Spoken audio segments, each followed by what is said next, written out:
નમસ્તે મિત્રો. સ્ટોક માર્કેટની અંદર ચોતરફા તબાહી જેવો માહોલ જોવા મળ્યો. તમામે તમામના પોર્ટફોલિયો લાલ રંગના જોવા મળ્યા. અમુક સેક્ટર વાઇઝ ને વાત કરીએ કે નિફ્ટીની અંદર 750 પોઈન્ટ જેટલું માઇનસ પોઈન્ટ જોવા મળ્યું હતું. એ તથા અત્યારે હાલની અંદર એવરેજ 24,047નું ક્લોઝિંગ જોવા મળ્યું. તમામ ક્ષેત્રની અંદર તમામ ક્ષેત્રે વાત કરીએ એટલે કે ગ્લોબલી લેવલે વાત કરીએ તો સારી એવી સેલિંગ પ્રેશર જોવા મળી રહ્યું છે. ખાસ કરીને એવા સમયે કે સાઉથ ગ્લોબલી વાત કરીએ કે ગ્લોબલી કેવું પ્રેશર છે, ખાસ કરીને એવા સમયે કે જાપાનની અંદર જ્યારે રેટ હાઇક કરવામાં આવ્યા ત્યારે એમના માર્કેટની અંદર 17 વર્ષ પછીના જે આ રેટ હાઇકમાં જોવા મળ્યો એના પછી સારું એવું સેલિંગ પ્રેશર એના માર્કેટની અંદર 12% જેટલું એનું ઇન્ડેક્સ ડાઉન થયેલું છે. ખાસ એ વસ્તુ સમજો કે 12% જેટલું ઇન્ડેક્સની અંદર ડાઉનફોલ જોવા મળ્યો કે સેલિંગ પ્રેશર જોવા મળ્યું છે કે જ્યારે ગ્લોબલી લેવલે પ્રોપર ડાઉનફોલ જોવા મળ્યો ત્યારે આપણા નિફ્ટીની અંદર એવરેજ આપણને 2.5% જેટલો જ ડાઉનફોલ જોવા મળ્યો છે. આપણી ઇકોનોમી એટલી સ્ટ્રોંગ છે ત્યારે એક આ તક મળી છે કે શું જોવું. એની સાથે વાત કરીએ સાઉથ કોરિયાના માર્કેટની અંદર વાત કરો તો એવરેજ 8% કરતાં વધારે પર્સન્ટેજની અંદર પણ એની અંદર પણ સેલિંગ પ્રેશર જોવા મળ્યું.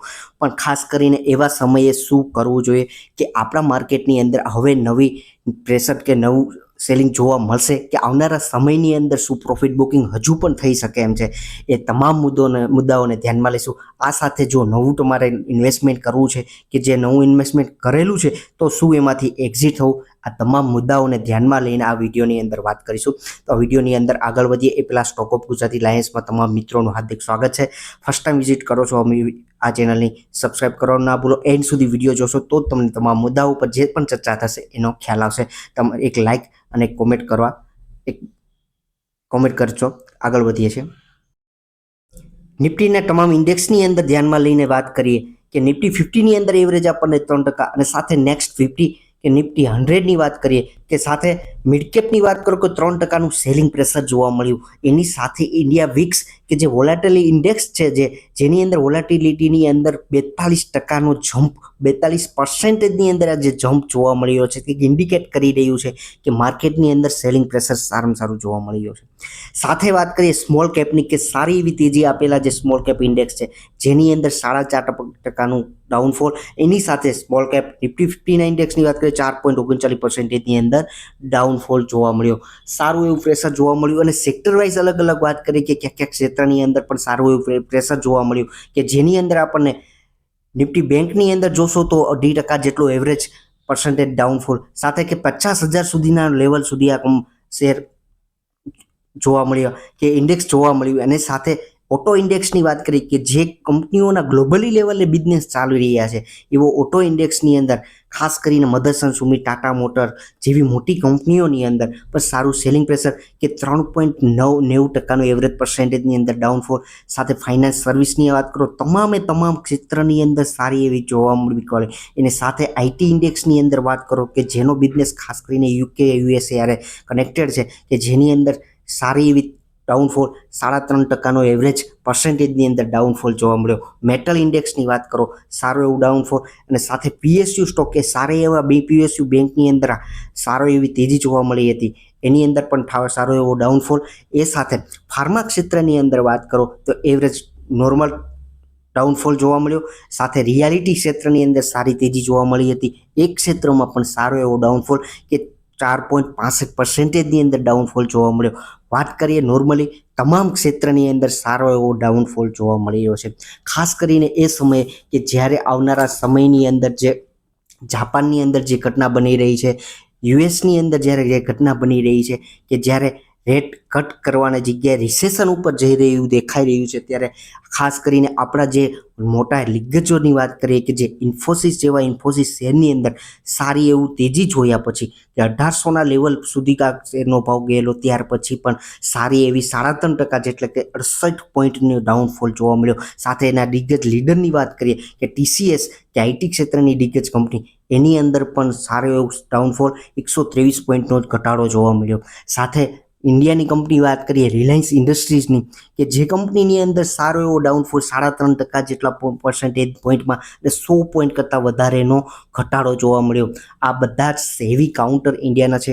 સારી એવી તક જોવા મળી કે જે બેરિસ માર્કેટ બનાવવા માટે કે જે બુલ્સને હાવી પડ્યા છે.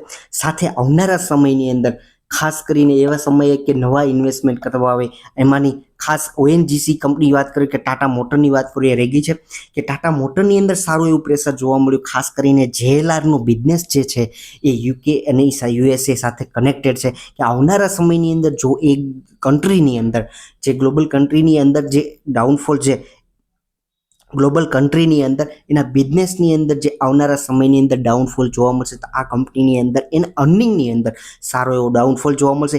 એને ધ્યાને લઈને આ ટાટા મોટરની અંદર સારી બીકવાલી છે. એની સાથે ઓએનજીસી સારી એવી તેજી જોવા મળી, પણ એની અંદર એક આ તકનો લાભ લઈ કે તમારે પ્રોફિટ બુકિંગ આ કંપનીની અંદર કરેલું છે. હવે આવનારા સમયની અંદર નિફ્ટી 50ની અંદર વાત જો કે હવે શું કરું કે આવું પણ ડાઉનફોલ ભૂતકાળની અંદર ઘણી વખત થયેલો છે.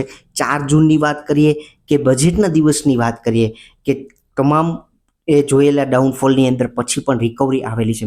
પણ એવા સમયે ખાસ કરીને 21,500ના લેવલથી હાઈએસ્ટ લેવલ એટલે કે 25,000 સુધીનું લેવલ કે એકી સાથે તેજીમાં જોવા મળ્યું છે.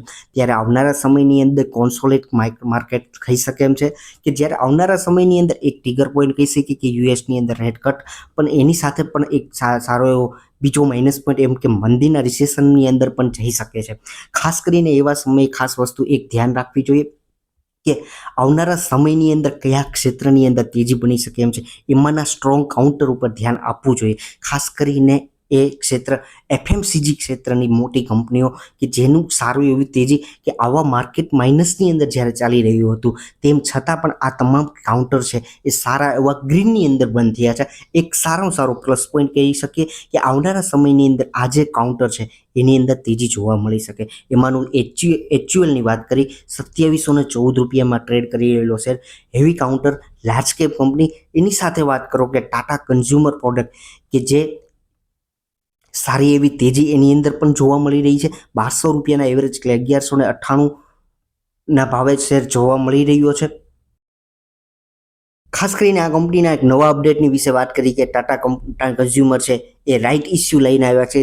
જે લોકો આ કંપનીનું હોલ્ડ કરી રહ્યા છે એને એવરેજ 880ના ભાવે 26 શેરે એક નંગ આપશે એવો રાઇટ ઇસ્યુ પણ બહાર પડેલો છે કે જે જૂના જે લોકો આ કંપનીની અંદર ઇન્વેસ્ટર છે એના માટે ખાસ લાભદાયક છે. ત્યાર પછીની બીજી એફએમસીજીની ક્ષેત્રની કંપનીની વાત કરી કે નેસ્લે કંપની. આ તમામ એફએમસીજી ક્ષેત્રના કાઉન્ટર ઉપર ખાસ નજર રાખવી જોઈએ કે આવનારા સમયની અંદર આ ક્ષેત્રની અંદર તેજી બની શકે એવું છે. આ સાથે આવનારા સમયની અંદર બીજું એક ક્ષેત્ર પણ તેજીમાં રહી શકે એમ છે, એમાંનું ફાર્મા ક્ષેત્ર કવર કરવાનું રહી ગયું છે કે આવનારા સમયની અંદર ફાર્મા ક્ષેત્ર પર નજર રાખી શકાય એમ છે કે આ ક્ષેત્રની અંદર એક નાની એવી તેજી મોટી જોવા મળી શકે એમ છે. આ સાથે નવું ઇન્વેસ્ટમેન્ટ કરવા ઈચ્છતા હોય ખાસ કરીને એક વસ્તુ ધ્યાનમાં રાખવી જોઈએ કે Q1ના રિઝલ્ટની જે 2025ના જોવા મળેલા એમાંના જે સ્ટ્રોંગ કાઉન્ટર અને આવનારા સમયની અંદર હજુ આગળની તેજી જોવા મળી શકે એમ છે. ખાસ એવા કાઉન્ટર ઉપર નજર રાખવી જોઈએ કે જેના અર્નિંગ્સ છે જેના નંબર્સ છે એ સારા એવા જોવા મળેલા હોય. એવા કાઉન્ટરને થોડા ઘણા હું મારા રીતે આ કવર કરેલા છે, પણ ઘણી કંપનીઓની અંદર સારા અર્નિંગ જોવા મળી છે. પણ એ બધી કંપનીઓને ધ્યાને ન લઈને મારી દ્રષ્ટિએ અત્યારે 3 થી 4 કંપની આ વિડીયોની અંદર કવર કરી છે. કારણ વગરના જે પીટાઈ રહેલા જે શેર છે કે જે ગ્લોબલી લેવલે ડાઉન છે તેમ છતાં આ બધી કંપની પીટાઈ રહી છે. એમાંની ડિક્સોન ટેકનોલોજી કંપની 11,141 ભાવ જોવા મળ્યો છે. બહુ મોંઘો શેર લાગી રહ્યો છે, પણ જે એક શેર હોલ્ડ કરી શકતા હોય તો પણ આ તમારું પર્સન્ટેજની અંદર જે કાંઈ ઇન્વેસ્ટમેન્ટ થાય છે એના ઉપર જ તમારું રિટર્ન બને છે. એને ધ્યાને લઈને આ કંપનીને તમે ધ્યાનમાં લઈ શકો. ત્યાર પછીની બીજી કંપની વાત કરી કે એફએમસીજી ક્ષેત્રની કે આજના દિવસે એમનો રિઝલ્ટ જોવા મળ્યું. ગ્રીનની અંદર સ્ટોક કાઉન્ટર બંધ થયેલો છે, પણ તેમ છતાંય આ કંપનીનું આવનારા એફએમસીજી ક્ષેત્રની કંપની છે એને ધ્યાને લઈને આવનારા સમયની અંદર એક વસ્તુ તેજી બની શકે. તમામ કાઉન્ટર છે એ બધા કવર થઈ શક્યા નથી, તેમ છતાં એક બીજો એવો કાઉન્ટર કે જે 1 વર્ષ પહેલાં 3 કરોડનો પ્રોફિટ દેખાડ્યો હતો, માફ કરજો 2 કરોડનો પ્રોફિટ જે 1 વર્ષ પહેલાં દેખાડ્યો હતો, યર ઓન યરલી જશો તો 2 કરોડનો પ્રોફિટ હાલની દ્રષ્ટિએ 253 કરોડ સુધી પહોંચેલો છે કે જે platform fee Zomato delivery base ઉપર કરતી હતી, જે ₹2 જે પ્લેટફોર્મ ફી લેતી હતી હાલની દ્રષ્ટિએ એ 7 કે ₹7 સુધીનો જમ્પ છે, પણ મેનેજમેન્ટની કોમેન્ટ્રી જોશો તો આવનારા સમયની અંદર એ ₹7 પ્લેટફોર્મ ફી છે એ ₹15 સુધી આવનારા સમયે લઈ જશે. ત્યારે આવા બધા કાઉન્ટરની પ્રોફિટ કે જે આ ઝોમેટો જેવું કાઉન્ટર છે એવો કેટલો પ્રોફિટ કરી શકે, આ એક ધ્યાનમાં લેવું જોઈએ. ખાસ કરીને કે ઓનલી કે જે ડિલિવરી બેઝ ઉપર એનો જે પ્રોફિટ છે એની જ હું વાત કરી રહ્યો છું. જ્યારે આવનારા સમયની અંદર ખાસ કરીને બ્લિંકિટ દ્વારા એક ટર્નઆઉટ સ્ટોરી એનામાં જે જનરેટ થઈ છે એ આવનારા સમયને પણ આ કંપનીને બહુ ઊંચાઈ ઉપર લઈ જઈ શકે એમ છે. એવી સિરિયસલી ધ્યાનમાં લેવા જેવી એક આ શેર છે. ત્યાર પછીની બીજી કંપનીની વાત કરીએ કે અફેલ ઇન્ડિયા, જે આઈટી ક્ષેત્રનો કાઉન્ટર છેલ્લા 3 વર્ષથી 1500ના લેવલ સુધી અપ નહોતો જોવા મળતો હતો, તે 1500ના લેવલ સુધી આ કંપનીનો શેરનો ભાવ ગયેલો કે 1546 સુધી ગયેલો છે. ખાસ આ વસ્તુ ધ્યાનમાં એટલા માટે દોરું છું કે આઈટી ક્ષેત્રની કંપનીની અંદર કમબેક જોવા મળશે આવનારા સમયની અંદર, એટલે કે 2025 Q4 સુધીમાં. તો આવી બધી કંપની જેના રિઝલ્ટ સારા આવી રહ્યા છે એ મલ્ટીબેગર કે સારું એવું રિટર્ન તમને આપી શકે એમ છે. એટલા માટે એફએલ ઇન્ડિયા ખાસ કરીને મીડિયા ક્ષેત્રની અંદર એડવર્ટાઇઝમેન્ટ ઉપર જાહેરાત થ્રુ આ કંપની પોતાનો પ્રોફિટ જનરેટ કરતી કંપની છે કે સારી એવી તેજી ઓલરેડી એના 2021માં જોવા મળી. ત્યાર પછી 2025ની અંદર જો તેજી જોવા મળી શકે તો આ કાઉન્ટર છે કે જેને તમે ધ્યાનમાં લઈ શકો છો. મારી દ્રષ્ટિએ આ બધા કાઉન્ટર કે લોંગ ટર્મ સ્ટોરી માટે વિચારતા હોય કે અત્યારે જે એક ડાઉનફોલ જોવા મળ્યો છે એ આવનારા સમયને માટે કાયમને માટે વસ્તુ નથી. આવું બધું ચાલવાનું છે, માર્કેટ છે, અપડાઉન થશે જ. એન સુધી વિડીયો જોયો છે તમામ મિત્રોનો ખૂબ ખૂબ આભાર. સબસ્ક્રાઇબ કરવાનું ના ભૂલતા અને તમારા મિત્રો સાથે શેર કરવાનું ના ભૂલતા. Thank you.